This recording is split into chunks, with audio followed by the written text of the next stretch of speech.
Have you ever found yourself reaching for your phone, knowing they aren't going to text? Maybe you've caught yourself opening their social media without even thinking about it, reading old conversations, looking through old pictures, replaying memories that you know only make it hurt more. You tell yourself you're going to stop, but somehow you don't. And the strangest part is that it doesn't even feel like a choice anymore. It's almost like something inside you is pulling you back toward them, even when every logical part of your mind knows the relationship is over. If you've ever experienced that, you're not weak. You're not crazy, and you're definitely not alone. Because what you're feeling isn't just emotional, it's neurological. In fact, many neuroscientists have found that the brain of someone going through heartbreak behaves in surprisingly similar ways to the brain of someone experiencing withdrawal from an addictive substance. That may sound dramatic. After all, how could losing a relationship possibly resemble withdrawing from something like nicotine or alcohol? The answer has very little to do with romance, and almost everything to do with how your brain is designed to keep you alive. Long before dating apps, text messages, or social media ever existed, human beings survived because they formed close bonds with other people. Being accepted by your group meant protection. Being abandoned often meant danger. Over thousands of years, our brains evolved to treat important relationships as something essential, not just emotionally valuable, but biologically significant. So when you fall deeply in love, your brain isn't simply creating happy memories. It's building powerful neural pathways that begin connecting one person with feelings of comfort, safety, excitement, and reward. Without realizing it, your brain starts expecting that person to be part of your everyday life. Their morning text, their laugh, their voice, their presence. Those moments may feel small individually, but together, they become part of your daily routine. And our brains love routines. Every time you hear from someone you love, every time they smile at you, every time they tell you they miss you, your brain rewards you with tiny bursts of chemicals that reinforce those experiences. One of the most important of those chemicals is dopamine. People often call dopamine the pleasure chemical, but that's actually a little misleading. Dopamine isn't really about pleasure. It's about anticipation. It's what motivates you to seek something you believe will make you feel good.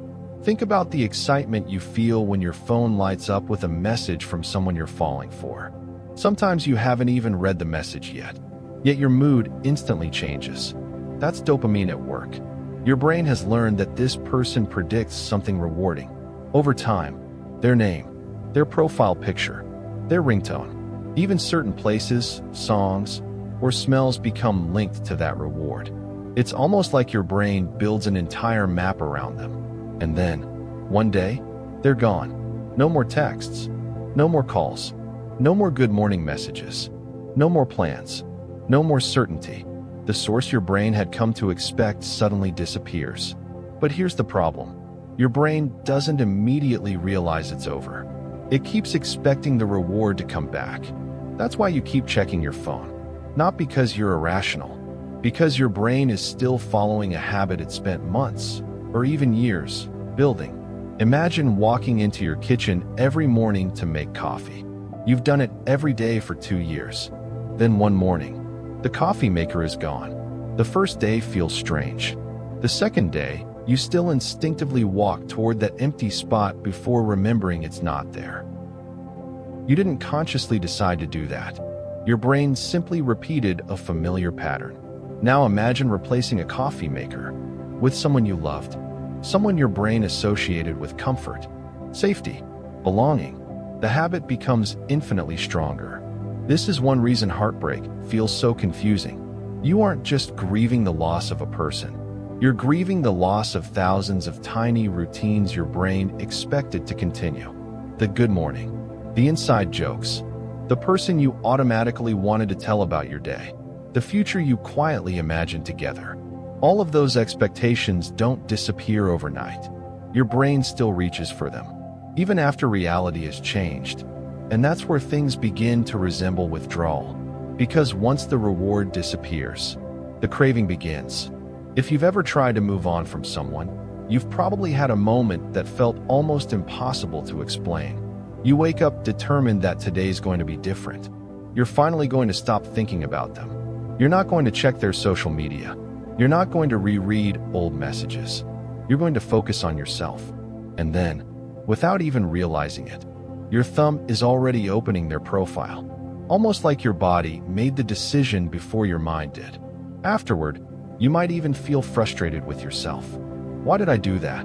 I knew it was going to make me feel worse. But here's what's fascinating. Your brain wasn't actually looking for pain. It was looking for relief. Just like someone craving caffeine after skipping their morning coffee isn't craving the headache.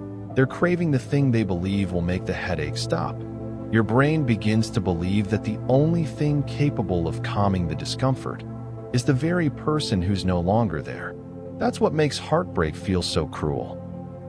The thing that created the pain also feels like the only thing that could fix it. And that creates a cycle. You miss them, so you look at their pictures. Looking at their pictures reminds you of them, which makes you miss them even more. So you check their profile again tomorrow. Each time, you're hoping for something. Maybe they viewed your story. Maybe they changed their profile picture. Maybe they posted something that secretly means they miss you. Maybe they reached out. Most of the time, none of those things happen. But occasionally, you do find something. Maybe they liked an old post. Maybe they're online. Maybe they watched your story. Maybe a mutual friend mentions them. Those tiny moments don't satisfy the craving. They actually reinforce it. Psychologists call this intermittent reinforcement. It's one of the most powerful ways habits become difficult to break. Think about a slot machine. Most of the time, you lose. But every once in a while, you win. And because you never know when the next one might happen, you keep pulling the lever. The uncertainty becomes part of what keeps you coming back.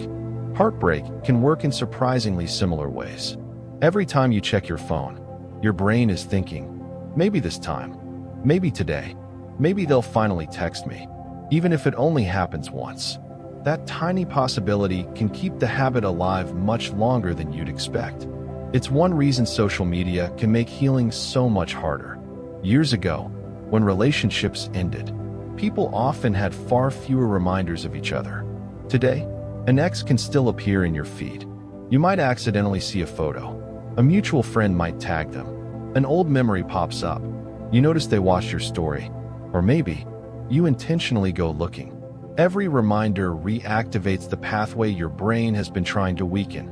Imagine trying to heal a cut, but every single day, you peel the scab off just to see if it's healed yet. It never gets the chance. Your brain works in much the same way. Every time you reopen those emotional wounds, you're reminding your brain that this connection is still active. That's why people often say healing isn't linear. Some days you feel okay. Then one picture, one song, one familiar perfume, one place you used to visit together, and suddenly it feels like you're back at day one. But here's something important. That doesn't mean you've lost all your progress. It means your brain encountered a trigger. Triggers aren't proof that you failed. They're proof that your brain formed a meaningful connection. The stronger the relationship, the stronger those associations often become. Have you ever noticed how one random song can instantly transport you back to a specific moment in your life? You don't choose it. It just happens.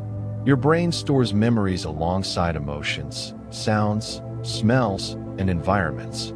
That's why heartbreak seems to come out of nowhere. One moment you're grocery shopping.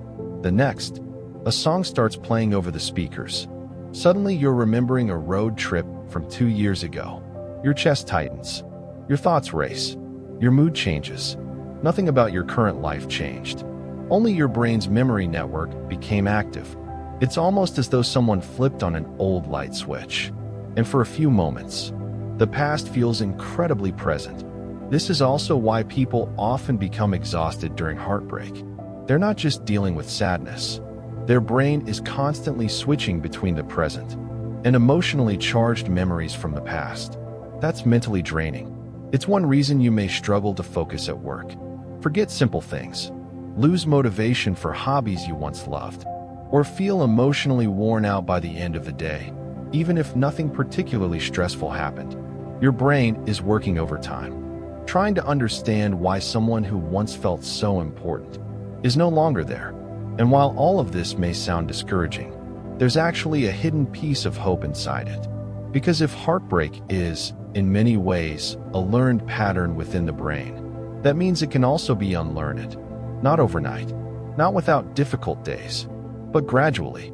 The same incredible brain that built those pathways has the ability to build new ones. The question is, why does that process take so much longer than we want it to? Because the answer has less to do with memories and much more to do with identity itself.